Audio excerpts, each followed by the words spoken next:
Do not follow where the path may lead. Instead, chart your own path and leave a trail. The genesis of establishing Asian Center for Corporate Governance goes back more than 2 decades, when Mahendra Chauhan had a tête-à-tête with Sir Adrian Cadbury, a global authority on corporate governance. What transpired between the two led to establishing a think tank called Asian Center for Corporate Governance, focused on Asia region but global in terms of its vision to bring best practices from around the world. I'm generally asked as to what triggered the formation of Asian Center for Corporate Governance and Sustainability. So some of you may recall that in 1997-98 there was an Asian financial crisis, which of course started from Thailand but later on spread all across the world. So while we were convinced that the way corporate governance is practiced in different jurisdictions is largely impacted by the cultural issues of those countries, and therefore Asia-focused center as Asian Center, but we thought we should not be missing on what is happening in the rest of the world, and we should bring the best practices from United States and Europe and other parts of the world. This led to a search for global advisory board members. Mahendra got lucky to convince Mr. Mervyn King and Mr. Roberto D. Ocampo to join the Global Advisory Board. The 3 visionaries co-founded Asian Center for Corporate Governance more than 2 decades ago on 14th March 2001. I speak to you today in my capacity as the chair of the Asian Center for Corporate Governance and Sustainability, a chair I've held for the last 20 years. When we started in 2001, I was the mentor of Mahendra Chauhan, and what an excellent mentee he turned out to be. He has led the center with passion and dedication from inception. I can hardly believe I was that much younger when I first joined the center, but since then the center has become a leading advocate in promoting corporate governance and sustainability, and I am very proud to have been a partner with Mr. Mervyn King as a Global Advisory Board member. I did join the center not only upon the prodding of Mr. Chauhan, whom I congratulate for his fine and excellent work with the center, but because I felt this was not just a question of education, but it was a cause for promoting governance and sustainability. Now the center has become a strong advocate and a leading light in this most important field, not only in Asia and in India, but perhaps in the world as well, since this subject matter has spread out through all the business communities worldwide. Recent surveys have shown that India is quite adaptable and is quite well respected with regard to corporate governance. But that does not mean that we become comfortable with the expectation that the foreign investment will come without us making the efforts. And it is with this intention that the ACCG, that is the Asian Center for Corporate Governance, has been formed. Today, Asian Center for Corporate Governance and Sustainability has completed more than 20 glorious years of its institutional journey and is on its path towards a silver jubilee. Asian Center owes its success to the Global Advisory Board members, Mervyn King, Roberto D. Ocampo, Chris Pierce, Moses Cheng, Izumi Kobayashi, Mahendra, Nasser Manji, Dhanraj Gir, Minu Sharaf. Asian Center owes its success to its global and regional speakers, jury members and award winners of leadership, corporate governance, sustainability, and CSR awards. Asian Center owes its success to its global network of over 2,000 directors, chairmen, MDs, CEOs, and CXOs.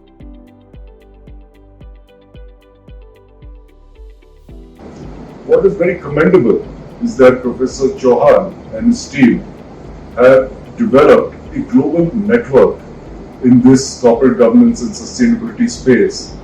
Very key space as we know it, something that's very important not only for today but for tomorrow. And with 20 years behind, I know that they have an illustrious, long journey ahead. Asian Center also owes its success to thousands of corporate friends and well-wishers from around the world. The foundation of Asian Center rests on 4 pillars: advocacy, research, training, and consulting. I have been very proud to have participated in many of the center's activities over the years, and in doing so, have built a wonderful relationship of trust and mutual respect. I have no doubt that the center will continue to build on the 20 years of advocacy, research, training, and consulting, and will create an even more powerful legacy. Asian Center recognizes the companies, industry leaders, and directors who are doing exemplary work in improving governance standards and sustainability practices. Today, Asian Center's leadership, corporate governance, sustainability, and CSR awards have assumed a coveted status and have become a part of the yearly calendar of corporate India. Awards and recognition motivates leaders and companies to do more, and this eventually raises the bar. I do believe that by having these awards, we're able to continue to look at benchmarking and raising standards around the country in terms of what is right. And it enables replication of best practice, and the documentation that happens of those awards again helps with dissemination of best practice.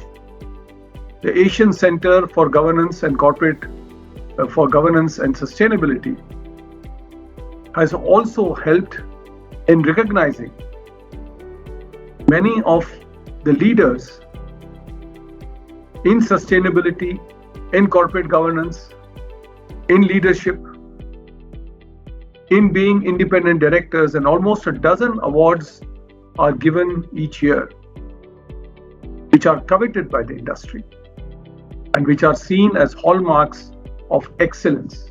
The signature events of Asian Center are Director Power Breakfast Meetings,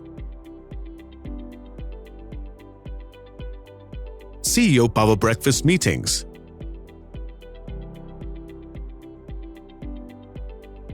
International Conferences on Corporate Governance and Sustainability, Asia Business Responsibility Summits,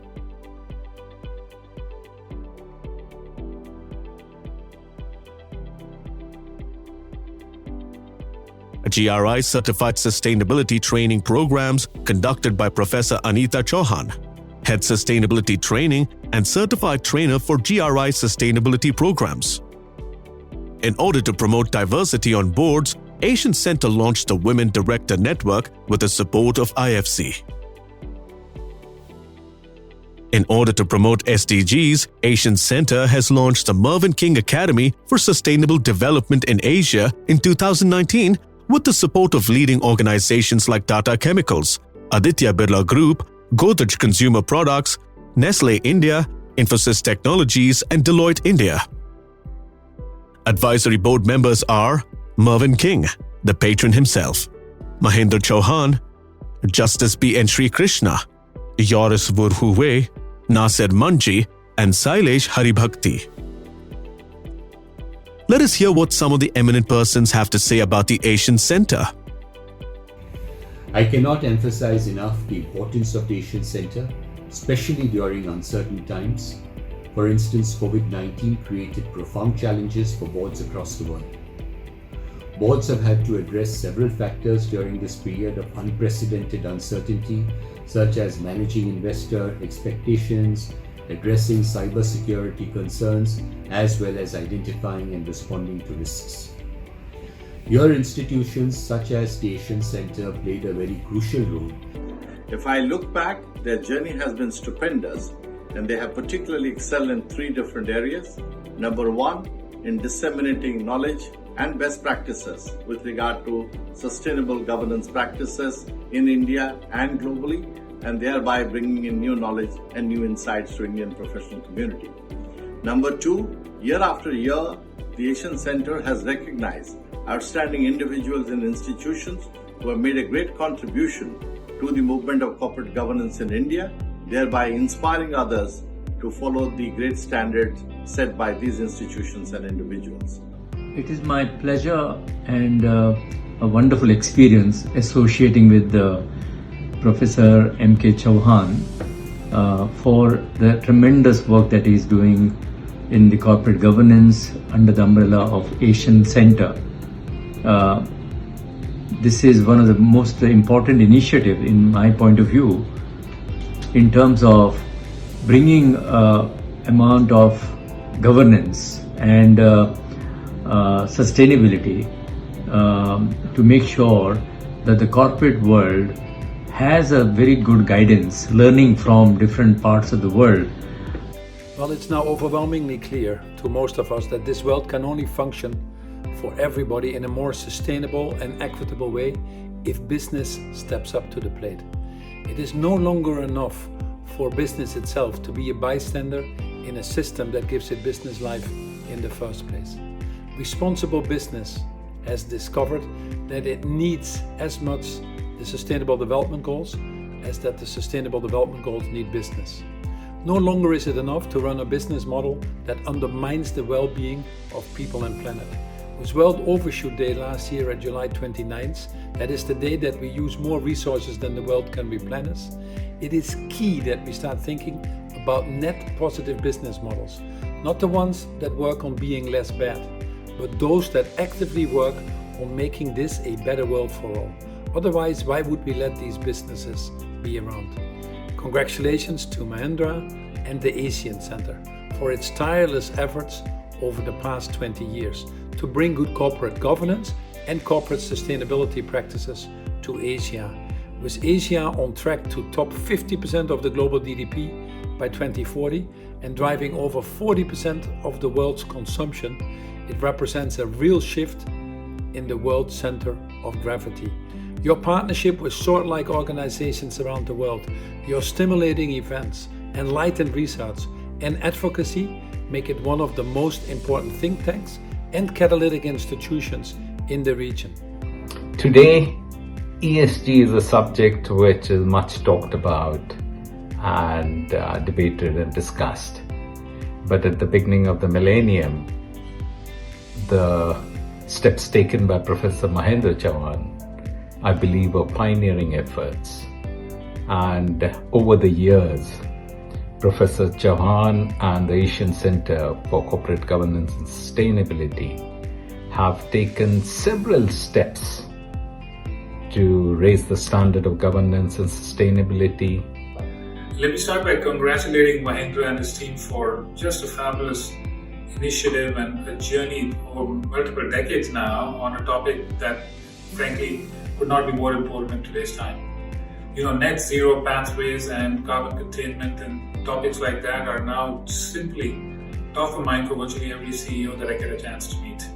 I know that you were huge advocates of environmental, social governance, ESG for business, long before it was well known as a phrase and being advocated around the world. And I'm confident that you will be part of setting the new trends and the new issues and themes as businesses tackle the challenges of the years to come.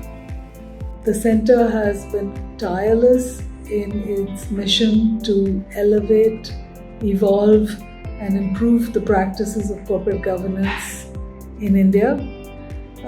We have all been beneficiaries of the wonderful spaces that have been created for peer learning, for more formal education, and most of all for shining a light on the areas that we need to improve.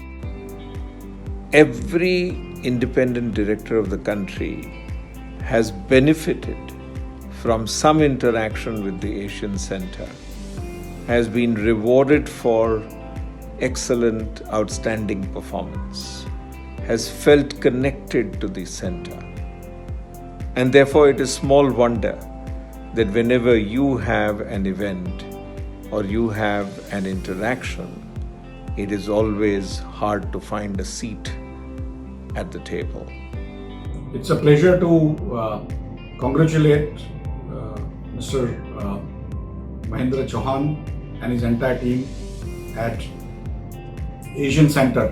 Mr. Chauhan has been at the forefront with this Asia Center on this issue, and we are thankful to him from the stock market fraternity that he has been flying the flag of corporate governance, which is absolutely important for the growth of Indian economy and also for the prosperity. If an institution is to live 100 years, the bedrock for long-term success and survival is corporate governance and sustainability.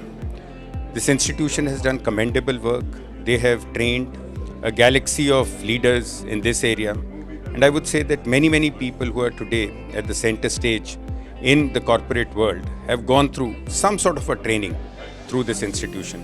When Mahendra is asked, having built institutions like Mahindra and Young Knowledge Foundation, Asian Center for Corporate Governance and Sustainability, and Mervyn King Academy for Sustainable Development in Asia, what next? Mahendra's modest response is, institutions are more important than individuals. Asian Center and Mahindra and Young Knowledge Foundation are going to continue their focus on promoting and accelerating the sustainable development through better governance. I'm certain that the next 25 years would be almost as exciting as the last 20 years. I have no doubt that these institutions will live many decades beyond my lifetime. The spirit of Mahendra's future journey is reflected in his favorite poem by Robert Frost. The woods are lovely, dark and deep, but I have promises to keep, and miles to go before I sleep, and miles to go before I sleep.